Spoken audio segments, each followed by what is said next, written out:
Everybody keeps saying, well, there's nothing we could do, but we just read a statute that's clearly it's a retaliatory statute. Inspectors General often contact federal law enforcement because they have 1811 law enforcement agents there that when they have the matter referred, then it's up to the U.S. District Attorney to make up their minds whether or not they want to accept the matter for action. Did you ever refer a retaliator to a U.S. Attorney's office? Or did your bosses? That's a good question. Well, Tom did the research, and it's never happened. There's never been a prosecution. Okay. So going back to that, now you know federal whistleblowers, they don't have access to jury trials. You could be a postal clerk and report your boss for stealing money orders or something, and you have to go before an administrative judge by the MSPB, and then wait for the judge to make a decision. Recently, an FAA whistleblower case who had her case remanded to the full board in DC, down here, full board, which usually those decisions take 18 months to decide. Her case was remanded twice. She got fired in 2003.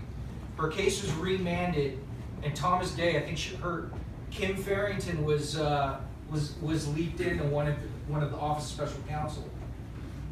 Her case finally went back to administrative judge. They held a hearing. The administrative judge sat on her decision for 2.5 years. She couldn't go to a jury and say, hey, this administrative judge is not doing anything, because there's no access. Now, I understand if you're in the intelligence community, they don't want cases to go before a jury because of classified information and whatever they'll retroactively designate these days. But it goes to show you, she 2 remands and 2.5 years, an administrative judge, not an appeal. It was the primary part of the process. It goes to show you, federal whistleblowers out, and I'm saying outside of the intelligence community, they really need jury access. Why can't taxpayers make the decision on where their money's getting blown on? Robert, I think we should have had you on the last panel too. Right. So, and then now this is something I just discovered. So I purchased a professional liability insurance policy.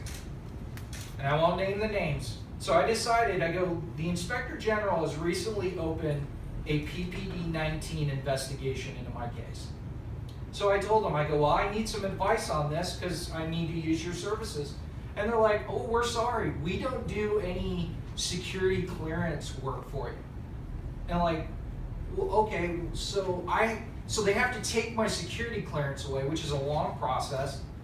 Then I get fired, and then an administrative judge in the MSPB, and I know I've seen these cases, the administrative judge, and I know in one case, they went after his security clearance was revoked, the agency fired him for one charge. He doesn't have a security clearance anymore. The MSPB judge ruled in the case in less than a week.